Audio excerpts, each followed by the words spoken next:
Welcome to viewers ಲೋಕ. ಹೆಂಗಸರು ಗಂಟೆಯನ್ನು ಬಾರಿಸಬಾರದ, ಬಾರಿಸಿದರೆ ಏನಾಗುತ್ತದೆ ಎನ್ನುವ ಕುತೂಹಲಕರ ಮಾಹಿತಿ ನಿಮಗಾಗಿ. ನಮ್ಮ ಪೂರ್ವಜರು ಅಥವಾ ಹಿರಿಯರು ಏನೇ ಮಾಡಿದರೂ ಅದಕ್ಕೊಂದು ಕಾರಣವಿದೆ. ಅದು ಏನು ಎಂದು ತಿಳಿಯೋಣ. ಘಂಟಾನಾದ ಇಲ್ಲದೆ ಯಾರು ಪೂಜೆ ಮಾಡುತ್ತಾರೋ ಅಥವಾ ಗಂಟೆ ಬಾರಿಸದೆ ಯಾರು ಪೂಜೆ ಮಾಡುತ್ತಾರೋ ಅಂತಹ ಮನೆಯಲ್ಲಿ ಕುರುಡು ಅಥವಾ ಕಿವುಡು ಮಕ್ಕಳು ಹುಟ್ಟುತ್ತಾರೆ ಎಂದು ಶಾಸ್ತ್ರದಲ್ಲಿ ಹೇಳಿದ್ದಾರೆ. ಗಂಟೆಯನ್ನು ಬಾರಿಸದೆ ಪೂಜೆ ಮಾಡಿದ ಸಂದರ್ಭದಲ್ಲಿ ಅದು ಸಾರ್ಥಕ ಆಗುವುದಿಲ್ಲ. ಹಾಗಾಗಿ ಘಂಟಾನಾದ ಮಾಡಲೇಬೇಕು. ಘಂಟಾನಾದವನ್ನು ಯಾವಾಗ ಮಾಡಬೇಕು ಎಂದು ತಿಳಿಯೋಣ.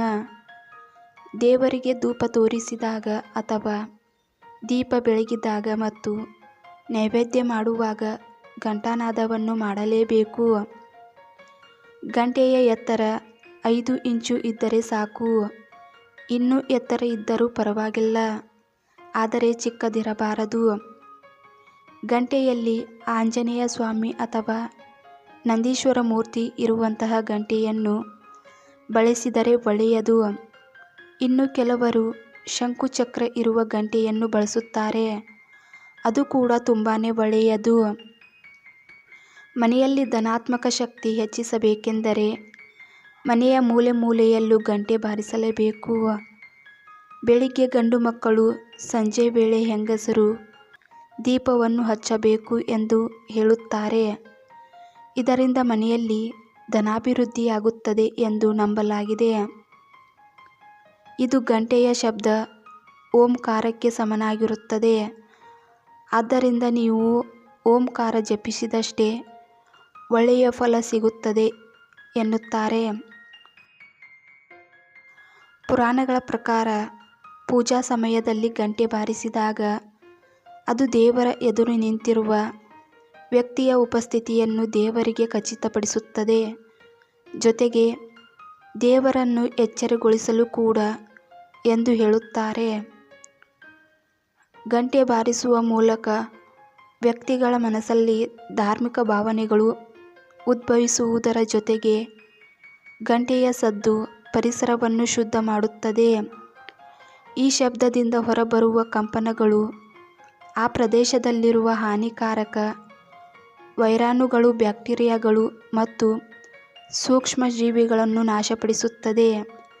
ಇದರಿಂದ ದೇವಾಲಯ ಅಥವಾ ಮನೆಯಲ್ಲಿ ನಕಾರಾತ್ಮಕ ಶಕ್ತಿಯು ಕಡಿಮೆಯಾಗಿ ಪಾಸಿಟಿವ್ ಥಿಂಕಿಂಗ್ ಹೆಚ್ಚಾಗುತ್ತದೆ. ಯಾವ ಸಮಯದಲ್ಲಿ ಗಂಟೆ ಬಾರಿಸಬಾರದು? ಸೂತಕದ ಮನೆಯವರು ಘಂಟಾನಾದವನ್ನು ಮಾಡಬಾರದು.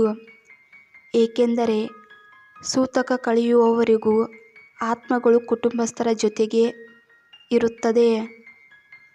ಮನೆಯಲ್ಲಿ ಘಂಟಾನಾದ ಮಾಡುವುದು, ಕಲಹ ಶಬ್ದ ಮಾಡುವುದು, ಜೋರು ಪಾತ್ರೆ ಶಬ್ದ ಮಾಡುವುದು ಇದೆಲ್ಲ ಆ ಆತ್ಮಕ್ಕೆ ತುಂಬ ನೋವಾಗುತ್ತದೆ. ಆತ್ಮಗಳು ಬಹಳ ಸೂಕ್ಷ್ಮವಾಗಿರುತ್ತದೆ ಎಂದು ಹೇಳುತ್ತಾರೆ. ದೇವರಿಗೆ ಅಲಂಕಾರ ಮಾಡುವಾಗ ಘಂಟಾನಾದ ಮಾಡಬಾರದು. ರಾತ್ರಿ ಸಮಯದಲ್ಲಿ ಗಂಟೆ ಬಾರಿಸಬಾರದು. ಅದು ಸಕಲ ಜೀವಿಗಳಿಗೂ ವಿಶ್ರಾಂತಿ ಸಮಯ. ಈ ಸಮಯದಲ್ಲಿ ಘಂಟಾನಾದವನ್ನು ಮಾಡಿದರೆ ಪುಣ್ಯ ಫಲ ದೊರೆಯುವುದಿಲ್ಲ. ಏಕೆಂದರೆ ವಿಶ್ರಾಂತಿ ಪಡೆಯುತ್ತಿರುವವರನ್ನು ಅಥವಾ ಊಟ ಮಾಡುತ್ತಿರುವವರನ್ನು ತೊಂದರೆಗೊಳಿಸಪಡಿಸಿದರೆ ದೋಷ ಉಂಟಾಗುತ್ತದೆ. ಹೆಂಗಸರು ಘಂಟಾನಾದ ಮಾಡಬಹುದೇ ಎಂಬ ಪ್ರಶ್ನೆಗೆ ಇಲ್ಲಿದೆ ಉತ್ತರ. ಇದು ಸುಮಾರು ವರ್ಷದಿಂದ ನಡೆದು ಬಂದ ಪದ್ಧತಿ. ಹಿರಿಯರು ಇದನ್ನು ಪಾಲಿಸಿದ್ದಾರೆ. ಅದೇ ರೀತಿ ಸುಮಾರು ಮನೆಗಳಲ್ಲಿ ಹೆಂಗಸರು ಘಂಟಾನಾದ ಮಾಡುವುದಿಲ್ಲ. ಹೆಂಗಸರ ಎಡಗೈ ನರವು ಗರ್ಭ ಹೆಂಗಸರ ಕೋಶಕ್ಕೆ ಸೇರಿರುತ್ತದೆ. ಆದ ಕಾರಣ ಎಡಗೈಯಿಂದ ಘಂಟಾನಾದ ಮಾಡಿದರೆ ತೊಂದರೆಯಾಗುತ್ತದೆ ಎಂದು ಹೇಳುತ್ತಾರೆ. ಧನ್ಯವಾದಗಳು.